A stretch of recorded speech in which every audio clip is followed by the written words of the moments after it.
Hello and welcome to this edition of World at War. I'm your host, Mohammed Saleh.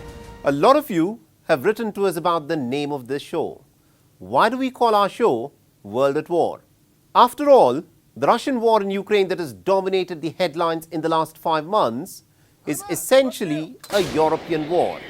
Or at best, it is a proxy war between the NATO led by the United States of America and Russia. The Western nations have described this war as Vladimir Putin's aggression to revive the Soviet Empire, while Moscow, through its state propaganda, has claimed that its special operation, as it describes the Ukrainian war, is about pushing back the eastern frontiers of NATO. But this show is not just about Russia and Ukraine.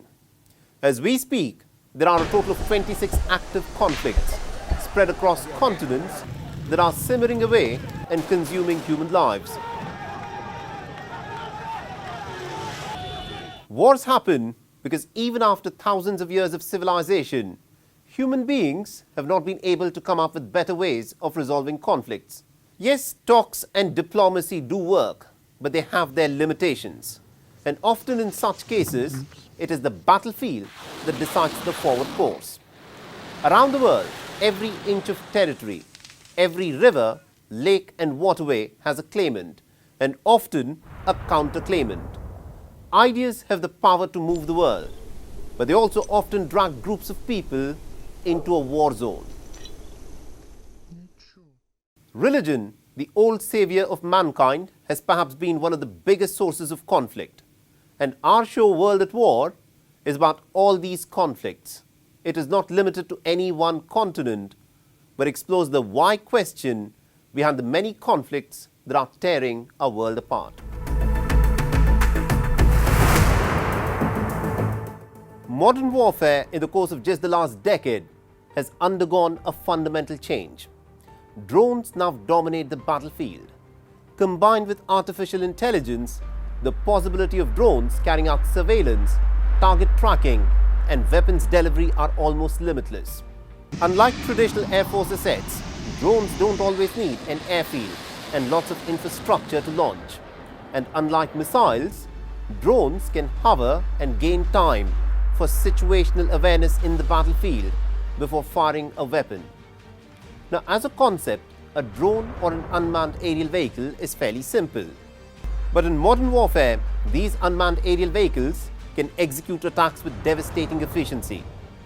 In the ongoing Russia-Ukraine war, Russia began its operations with an attempted siege of Kiev with a 40-mile-long convoy of tanks and armor. Kremlin's intention was to overrun the Ukrainian capital in a matter of days, but instead, Russia was in for a rude shock. The onslaught by the 40-mile-long convoy of tanks and logistical vehicles was blunted by the Ukrainian defense with the help of drones. The Turkish-made Bayraktar TB2 drones provided the Ukrainian defenders with enough stealth, maneuverability, and firepower to bog down the lumbering Russian armor. If open-source intelligence numbers are to be believed, then Russia ended up losing a staggering 476 tanks in the first few weeks of war, besides 10 helicopters, 2 naval ships, 3 command posts, 2 logistical trains, and numerous other supply trucks. The Aero-Rozvedka units, who operated the drones in the defense of Kiev, relied on small teams, thermal imaging cameras, drones that dropped ammunition that was as small as 1.5 kilograms to ambush the Russian troops at night. The siege of Kiev turned into an embarrassment for Russia. Thwarted by drones, Kremlin was forced to reassess and re-strategize. This made Putin pull back his tanks towards Donbas to engage in a grueling war of attrition. Russia learnt its lesson in fighting against the drones, and it learnt it the hard way. In the Donbas region, Moscow relied on tactics like consolidating its anti-aircraft assets and electronic jamming devices to neutralize Ukraine's drone advantage. For now, though, Moscow and Kiev are fighting an artillery war, a type of battle which the Russians understand and have a clear advantage in. Russia has also deployed its drones in the Ukraine war, but its supplies are running low after months of bombardment. Now, according to the American National Security Advisor Jake Sullivan, Russia is now relying on Iran to supply it with a minimum of 300 combat and surveillance drones. And that is that our information indicates that the Iranian government is preparing to provide Russia with up to several hundred UAVs, including weapons-capable UAVs, on an expedited timeline. Our information further indicates that Iran is preparing to train Russian forces to use these UAVs, with initial training sessions slated to begin as soon as early July. For decades, Iran has developed its drone technology. It has supplied its drones to the Hezbollah to use against Israel, to the Houthis to strike targets against Saudi Arabia and the United Arab Emirates, and to the Shiite militia in Iraq who struck Iraqi and American targets. In the Nagorno-Karabakh war between Armenia and Azerbaijan in 2020, drones played a decisive role in determining the victor. Armenia had inherited the Tochka and the Scud missiles from the Soviet Union. In 2016, it purchased the Iskander missiles from Russia, besides the Chinese-made WM-80 multiple launch rocket systems. In contrast, Azerbaijan used its oil and gas wealth to acquire the Israeli Lora ballistic missiles.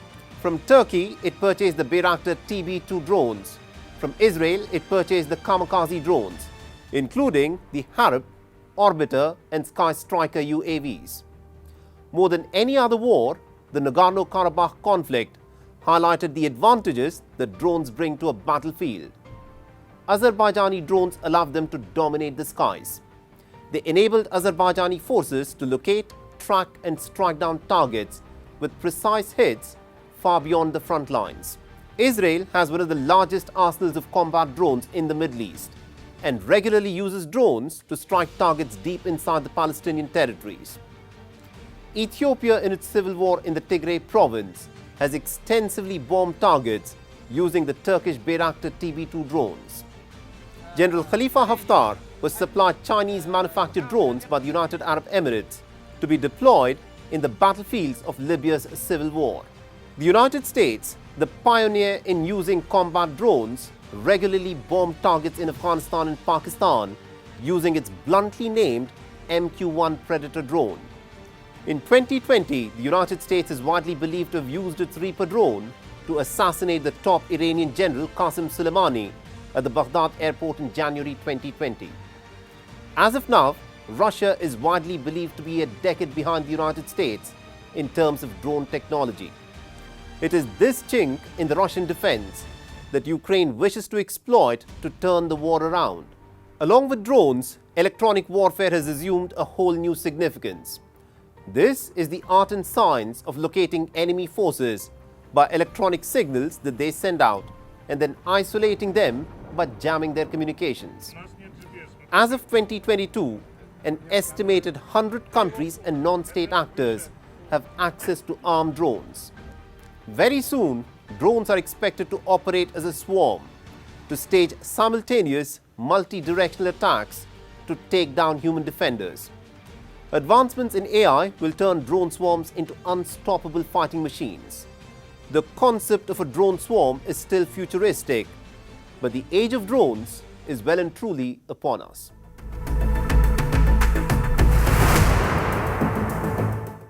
Now, the world's attention is riveted on the war in Ukraine and the diplomacy between the leaders as they push and pull at the levers of power. But there are other low-intensity conflicts that have stayed below the radar of global headlines. At least 18 people were killed in a police raid on armed gangs in Rio de Janeiro after the army and the police stormed into a slum. And they did this to capture the people who were suspected of robbing vehicles, banks and shops in Rio's neighborhoods. The violent clashes also left a soldier and 2 suspects dead. Human rights activists have criticized the police for the heavy collateral damage in this operation by the Brazilian security forces. Last year, at least 28 people had died in violence in Rio slums, mostly in the clashes between drug traffickers and the police. In Bolivia, pro and anti-government demonstrators faced off in the streets of La Paz. The protesters accused their president of being a dictator who had crushed democracy and freedom of expression. The Bolivian president Luis Ecra is facing the heat over his poor handling of the country's economy, inflation and rising unemployment. China this week accused the United States of being a maker of security hazards in the Taiwan Strait. This after an American destroyer, the USS Benfold of the US Navy's 7th Fleet, sailed through the Taiwan Strait, which China considers to be a part of its territory. America insists that it broke no rules, and these operations, called the freedom of navigation, are compliant with international law. But Beijing views this as an act of American support to Taiwan. Canadian naval vessels test-fired 2 evolved Sea Sparrow missiles during exercises in the Pacific Missile Firing Range off the coast of Hawaii. These drills are part of the Rim of Pacific exercises that are being held in and around the Hawaiian Islands in Southern California. A total of 26 nations are taking part in the RIMPAC military exercises that began on the 29th of June and will go on till the 4th of August. A total of 38 naval ships, 3 submarines, 170 aircrafts and 25,000 personnel are participating in these drills.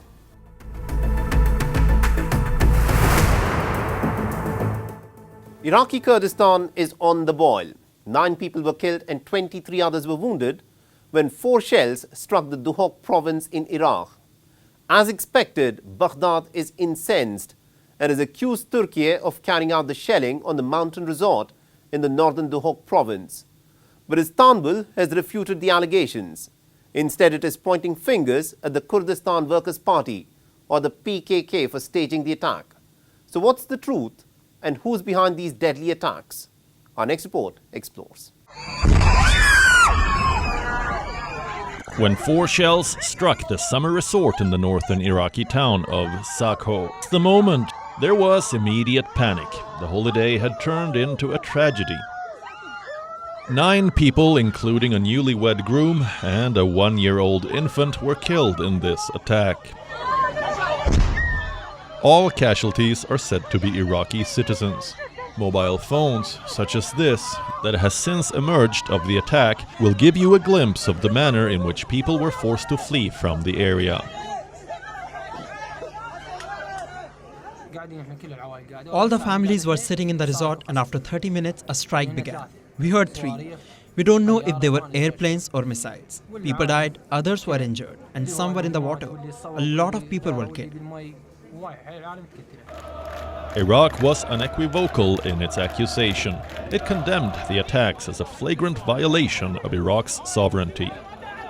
Baghdad summoned the Turkish ambassador to Iraq over the attack and has also threatened to recall its chargé d'affaires from Ankara. Bodies of those who were killed were wrapped in the Iraqi national flag and were flown back to the capital for a solemn funeral ceremony that was attended by the Iraqi Prime Minister Mustafa al-Kadhimi.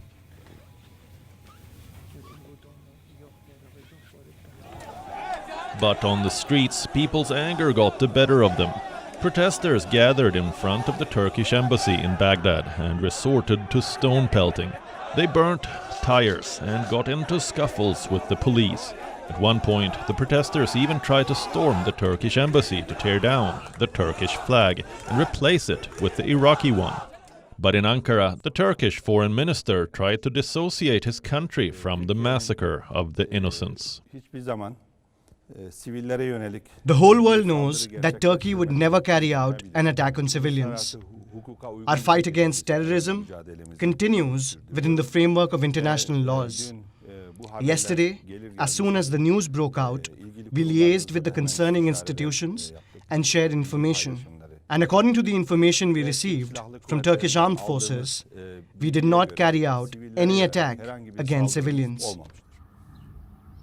But Iraq is in no mood to accept this explanation. Hundreds of Iraqi tourists visit the semi-autonomous Kurdish region in the north during the peak summer month because the weather is relatively cooler. Turkey regularly carries out airstrikes in northern Iraq and has often sent commandos to support its operations targeting elements of the outlawed Kurdistan Workers' Party or PKK. But innocents getting killed has pushed Ankara on the back foot.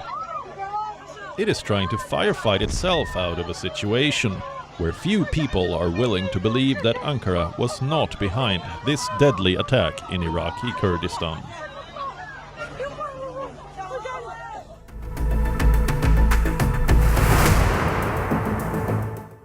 Every country has gangs, but Haiti is different. Its gangs have a country.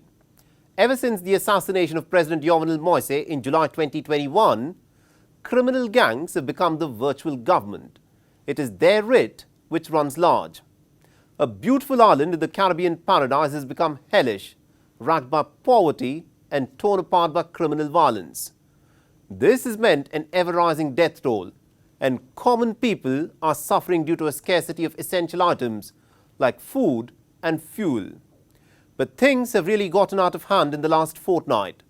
So who is stoking this violence in Haiti, and how badly have the common people been impacted? Our next report gets you the details. Port-au-Prince, the capital of Haiti, resembles a war zone. Roads are blocked, tires set on fire, and armed gangs roam the streets. Only the lawless and the very desperate are out on the streets.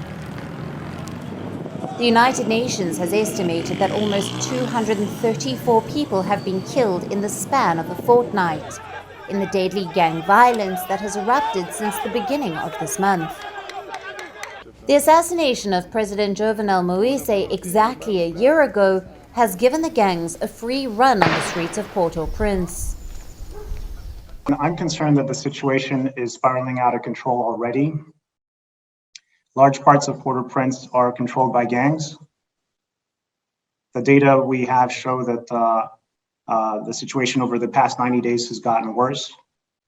And you're at a baseline where Haiti's a very vulnerable place, where you already had 1 million people in the city who were acutely food insecure. So I think that the situation is getting worse by the day.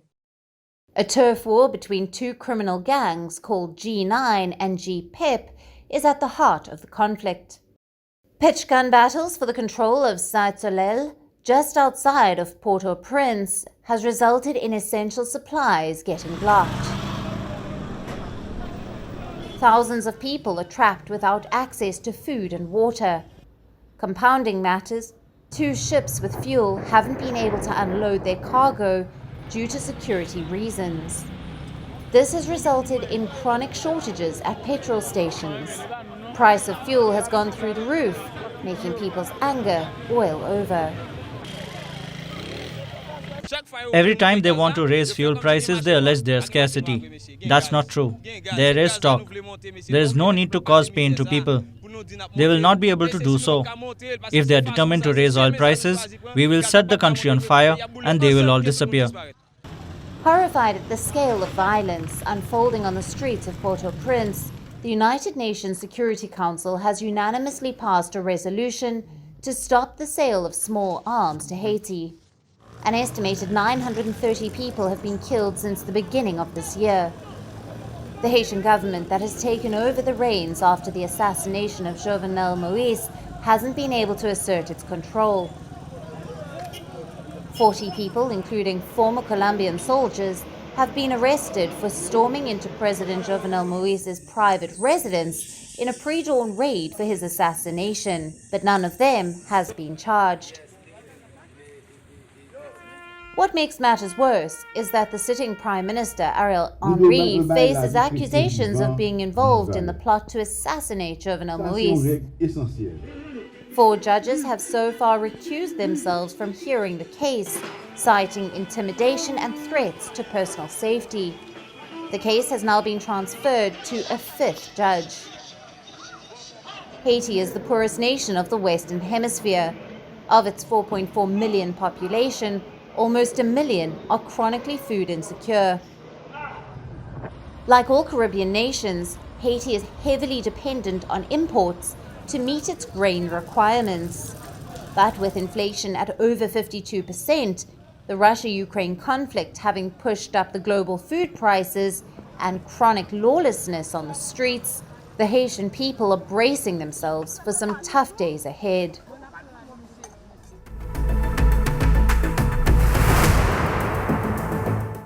Street protests have the power to dislodge despots, but they don't always result in a peaceful transition to a rule under stable democratic institutions. In Sudan, After Omar al-Bashir was deposed in 2019, the leaders who've now assumed power have resorted to a cynical game of exploiting the ethnic and tribal fault lines between communities. And they're doing this to cement their position in power. So it is hardly a surprise that the Blue Nile state has erupted with some of the worst tribal clashes that have been witnessed in Sudan in recent years. Take a look. The Blue Nile state in the southern part of Sudan is named after the Blue Nile River. It is home to over 40 different ethnic communities. But at this moment, it has become a battleground for who owns land and who has the right to graze their cattle there. At least 65 people have been killed and over 150 others have been wounded in clashes between two tribes. Most of those who have been killed are said to be young men who were shot or stabbed. The Hausa and Birta tribes of the Blue Nile don't see eye to eye with each other. The trouble started on the 10th of July, when Hausa farmers clashed with Birta shepherds near the city of Kaisan. Soon, the violence spread to the heart of the city of Kaisan, and hundreds of people were forced to flee from their homes. The death toll in Blue Nile region rose to 65, and the injured people are 150 due to recent reports by the government. There is at least 14,000 people were displaced and deployed by the military to nearest location to Blue Nile region, to Damazin, Gunes East, and to Aruseris. They are located in some locations belong to military like schools and hospitals, but the situation is bad and there is no humanitarian aid. Prohibitory orders have been imposed for a month. Hausa farmers claim land rights in the Blue Nile state for having brought land under cultivation. But the Birta tribesmen reject this claim. They contend that the Hausa farmers are only guests on lands that belong to the Birta tribes. The Blue Nile state, which borders Ethiopia, has always been a restive region. And if the violence is not contained, it threatens to cross national borders into Ethiopia as well, where the Hausa and Birta tribesmen live. So what is the Sudanese government doing to stem this violence? According to observers, the government and the politicians are a part of the problem. Ever since the former president Omar al-Bashir was ousted after street protests in 2019, Sudan has plunged into political uncertainty. The transitional government, which replaced Bashir, was plagued with internal contradictions. But this too was dissolved by a coup in 2021. When the military general Abdul Fattah al-Burhan seized power, sparking off widespread protests. The military has resorted to oppression to crush the protests, but this had little impact in quelling the anger of the people, who want General Burhan to go back to the barracks. I urge anyone in power to reconsider their position because power will not remain with one person forever. These people in power will eventually die and they will stand before God on their own.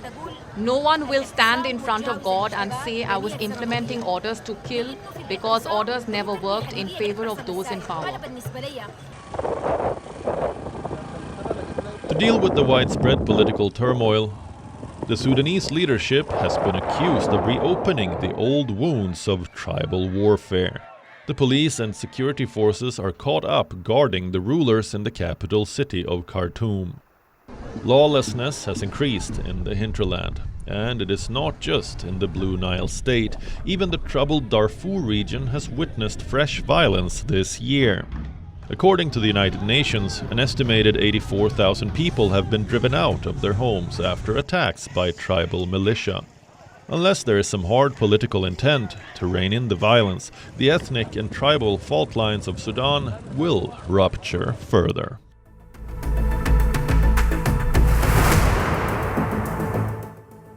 The saddest of all things that no parent should ever be forced to do is to perform the last rites of one's child. But war often forces the old to bury their young. This video that was posted by the Ukrainian army is about a grief-stricken mother who's singing a lullaby for her son. The son is dead. He was killed in the battlefields of Ukraine. But the mother continues to weep and sing in her voice that had comforted her son when he was alive.